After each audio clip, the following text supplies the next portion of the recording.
Rob and I'm back with another Pokemon Duel video, guys. Today we got new figures and one of them is going to break the meta completely. We're going to go have a look at those figures right now. So here are all the figures currently in the game right now. We currently have up to Diglett in this list. So 133 figures have been released so far, minus a few that have been blacklisted. We're now getting 10 new figures, starting from the Crawfish, that's the one.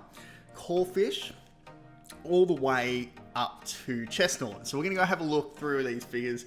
Crawfish, don't think it's going to be much use, although it could be a broken figure as far as it may need to get blacklisted, because it has that ability surprise back, which I think another figure had, which was crashing the game, allowing a figure to move back when it gets attacked.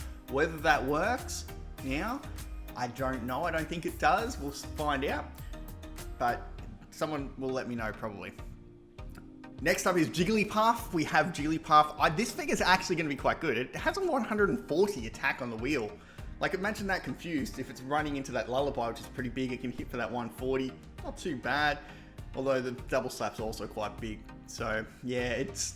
I mean, if you get that in randoms, I think that's quite useful. A big Lullaby, double slap still does quite a bit of damage too. And the Z move's going to be amazing, you know? So, interesting. I'm looking forward to it. I think Jigglypuff should have an ability though. But, anyway. Next up, we have Poliwhirl, just the UC version, not the rare version. Sorry, not the EX version.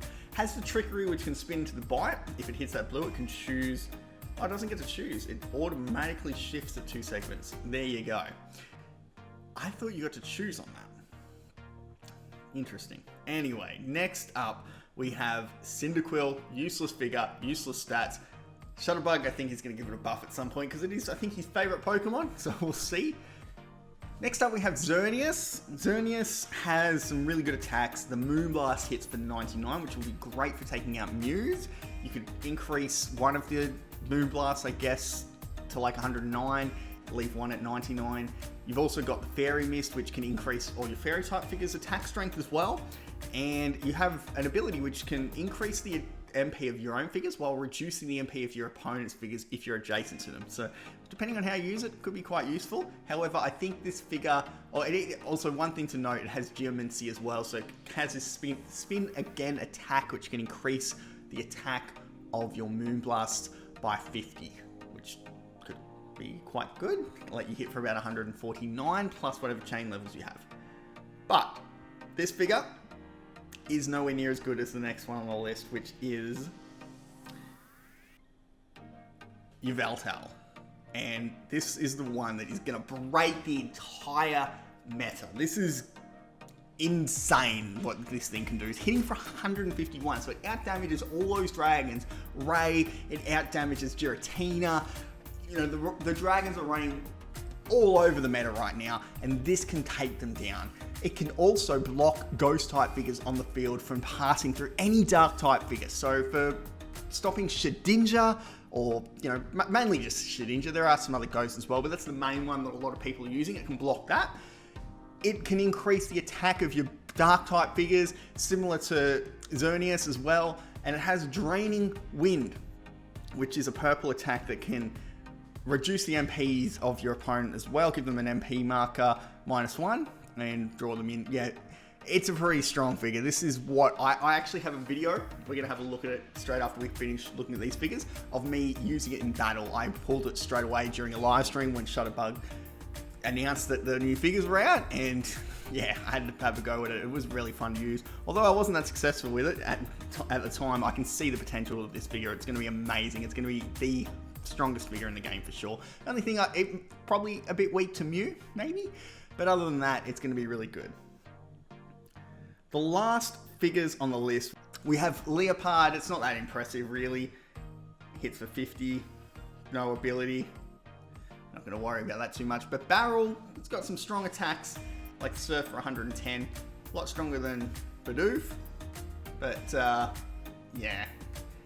I mean, it's going to have a full no-miss wheel, which is kind of cool, but nothing too exciting. Chestnut's our other EX. I think that's kind of fun. It's not one of the stronger EXs, though. That Hammer Arm gives itself weight, which is kind of crap, because it's only 100 that it hits for. It's not even that strong. And the spiky shield though is kind of cool. Like that can knock your opponent back. If you're going for goal and you get that, you can knock your opponent off their goal. Yeah, it's kind of useful, but it also only has 2 attacks. So if it gets like burned or paralyzed, like more than half the wheel is going to be missed, which kind of sucks. So yeah, that's all of the new figures that we have at the moment. Also, I forgot to add, I think Poliwhirl is actually in the game. I was looking at the figure list, and if there's 10 new figures, Poliwhirl should be included as well. It is a very special figure. It doesn't have the strongest attacks. It has 70, it has a hypnosis, but its main thing is its ability. It can shift your opponent's attacks by 2.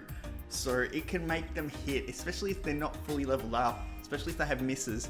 It can really affect your opponent and get them spinning into misses, which could be really interesting, especially in the random haul where figures are only on level 1. This figure could make a huge difference. This, I don't know 100% that it's in the game, but it should be. It's the 10th figure after the previous release figures, so I think it is in the game. I haven't actually seen it yet, but this is going to also make the meta very interesting as well, I think, especially in the rare haul. I think it's even going to be useful in the deck building matches as well. I think it was always quite a good figure, so I'm really looking forward to hopefully playing it if it is in the game, which I think it is, but we're going to have to find out and unlock some figures ourselves and see what we can get. But let me know what figure you're excited to use, how you think this is going to change the meta. If you disagree with me, do you think yveltal is not going to be the best figure in the game, or do you agree? Let me know in the comments below, guys. I'll catch you in the next one. Don't forget to like, subscribe, hit that notification bell. This is Rock and Roll, blasting off again.